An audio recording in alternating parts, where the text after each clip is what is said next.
votre bras. Le serpent mord le bras de l'église. Ce bras qui est censé montrer la puissance de Dieu. Jésus a dit, vous imposerez les mains aux malades, ils seront guéris. Il n'a pas dit les pieds aux malades. Vous imposerez les mains aux malades. Ça veut dire dans les mains, la puissance est dedans. La puissance de l'église se trouve dans la main de l'église. Et c'est cette main que Satan a mordu. C'est cette main que la vipère a mordu. Pour arrêter la puissance de Dieu. Pour freiner la puissance de Dieu. Pour freiner la démonstration palpable de la puissance de Dieu. Pour freiner la vérité de Jésus-Christ de Nazareth. Le manque de discernement a tué l'église. Le manque de discernement a tué les chrétiens.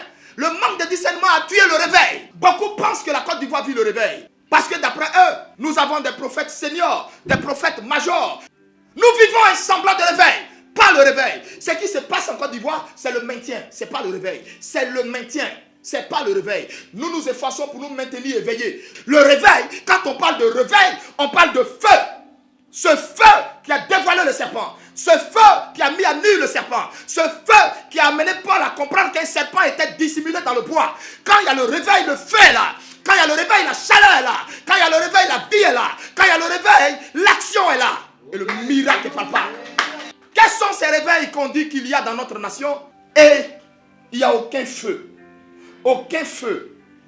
Aucun feu qui ne brûle la nation. Là où il y a le réveil, la vie de Dieu est démontrée. La repentance tombe sur toute la nation. Les peuples pleurent. Les maquis ferment. Les bars ferment. Les rues sont vidées. Nous avons vu ça au temps du prophète Kakou. Le réveil en Côte d'Ivoire. Et ça, ce n'est pas le grand réveil que Dieu a annoncé. Ça, c'était juste les prémices du réveil que la Côte d'Ivoire doit connaître. Au temps de Kakou, tout le monde allait au veillée à partir de 16h. La veillée commence à 22h. Mais depuis 16h, les gens partaient juste déposer leur sac. Aller réserver place. C'est ça le réveil. Le pays était en ébullition. Tout le monde voulait servir Dieu. Tout le monde voulait ressembler au prophète Kakou. Tout le monde voulait manifester l'onction. Tout le monde allait jeûner. Tout le monde n'avait plus peur de jeûne. Jeûne de 40 jours ne priait plus personne. C'est ça le réveil. Le diable sait le réveil qui arrive. Il sait la gloire qui arrive. Alors qu'est-ce qu'il fait? Il est dissimulé au milieu de l'église et il mord le bras de l'église. Là où la puissance doit découler. Et l'église a été infiltrée. Les sorciers ont infiltré des départements dans nos églises. Ils ne s'arrêtent pas là. Comme à l'église, ils ne peuvent pas nous atteindre. Ils infiltrent nos maisons. Ils vont jusqu'à vouloir porter atteinte à notre image, atteinte à notre crédibilité, atteinte à ce que nous disons, atteinte à notre révélation, atteinte à notre éthique, atteinte à notre intimité. Rien que pour décrédibiliser l'image. Le diable a infiltré ta corporation. Il a infiltré ton cœur. Regarde, il a commencé par un banal téléphone. C'est fini, ta vie de prière a baissé. Tous les jours, tu es connecté sur ton téléphone. Tous les jours sur WhatsApp. Tous les jours sur Facebook. Tu as perdu ta vie de prière. Quelque chose s'est cassé en toi. Un banal téléphone a été juste la vipère dissimulée dans le bois qui t'a éteint.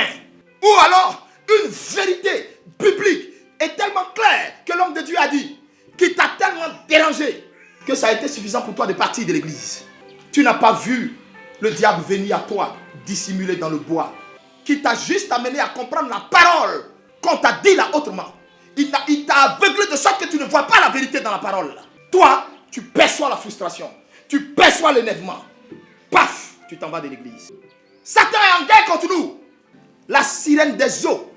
Des jeunes filles dans la maison du Seigneur. Qui refusent la parole de Dieu. Qui refusent l'évangile de Jésus-Christ.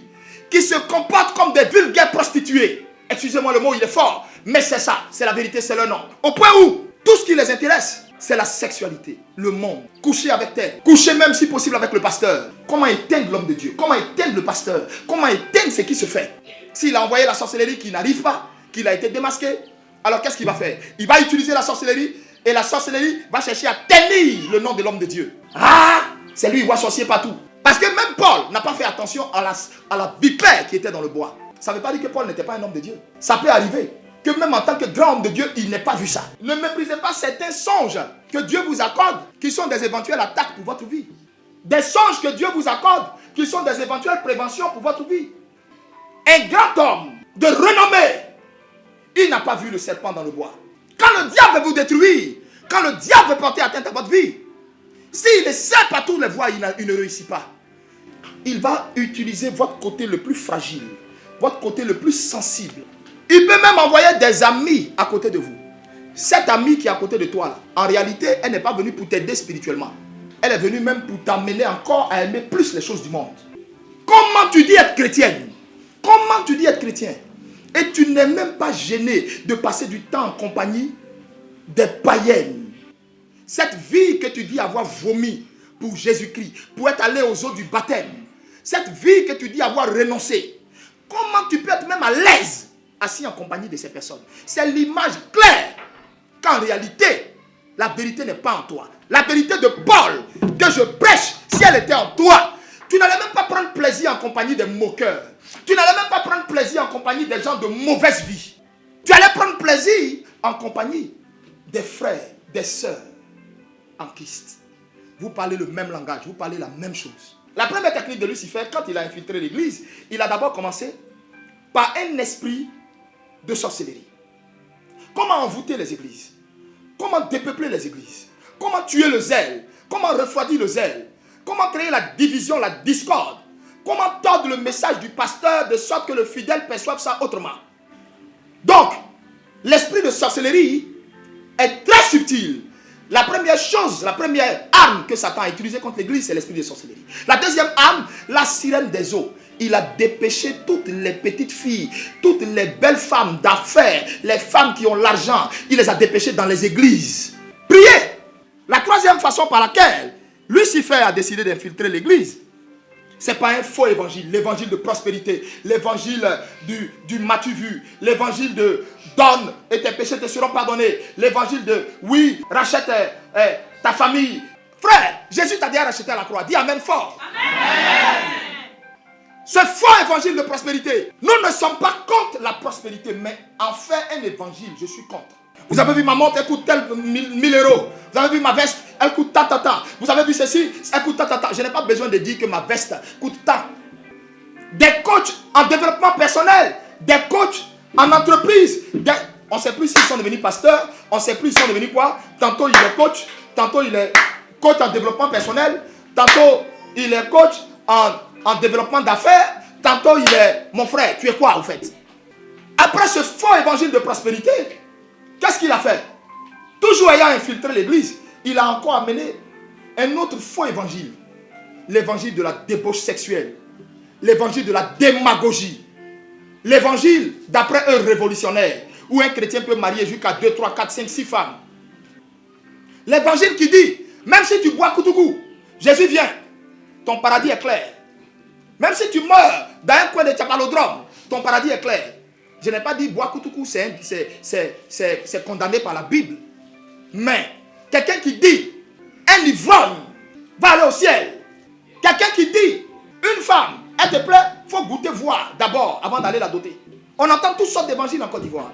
Et c'est de la maison, c'est de dedans que le serpent, la vipère est en train de travailler. C'est de dedans qu'elle jette son venin. Après l'évangile de la débauche, qu'est-ce qu'ils ont fait?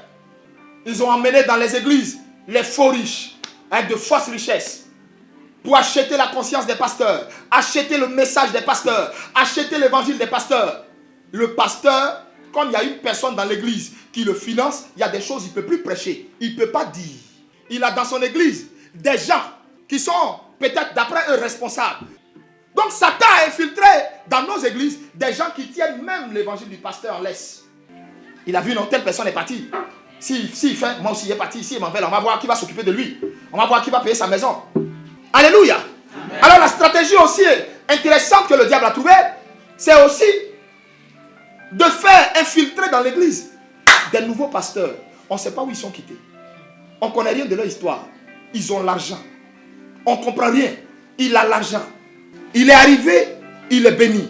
On sait que oui, à un moment donné, il a galéré un peu. Mais un coup comme ça, boum, le gars, il n'a plus souci. Il devient hautain.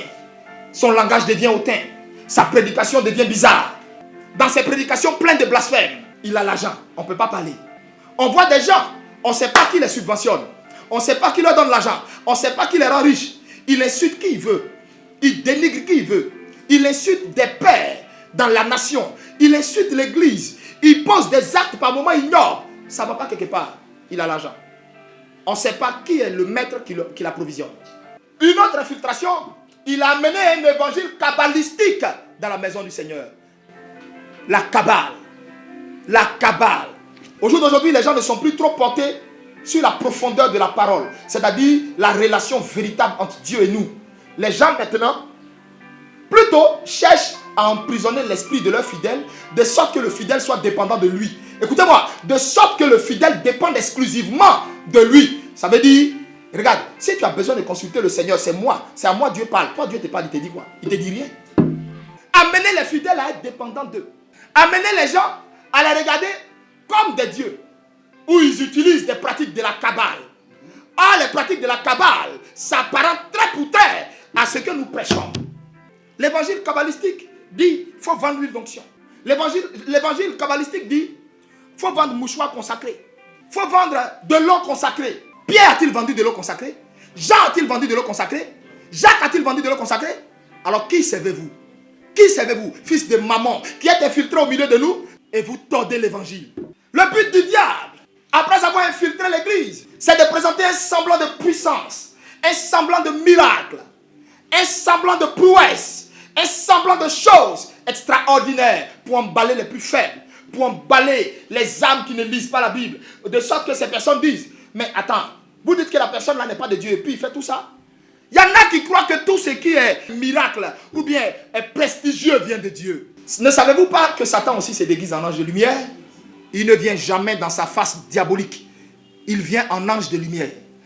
C'est pourquoi apprenez à reconnaître la voix de Dieu qu'à courir après des visitations angéliques. Il a utilisé toutes ces stratégies pour en fait endormir l'église après l'avoir infiltrée. Les jeunes gens aujourd'hui courent après comment je vais voir les anges, comment je vais prophétiser pour donner les numéros de téléphone. Ils ne cherchent pas à s'affermir dans la parole pour les temps difficiles dans lesquels nous allons venir. Ils sont concentrés sur des choses qui les mènent en fait tout droit à l'enfer. Lavez vos robes. Lavez vos robes. La fin est proche. Votre jour de repos est proche. Lavez vos robes. Lavez vos robes. Ainsi a dit le oui et l'amen. Jésus-Christ qui revient bientôt.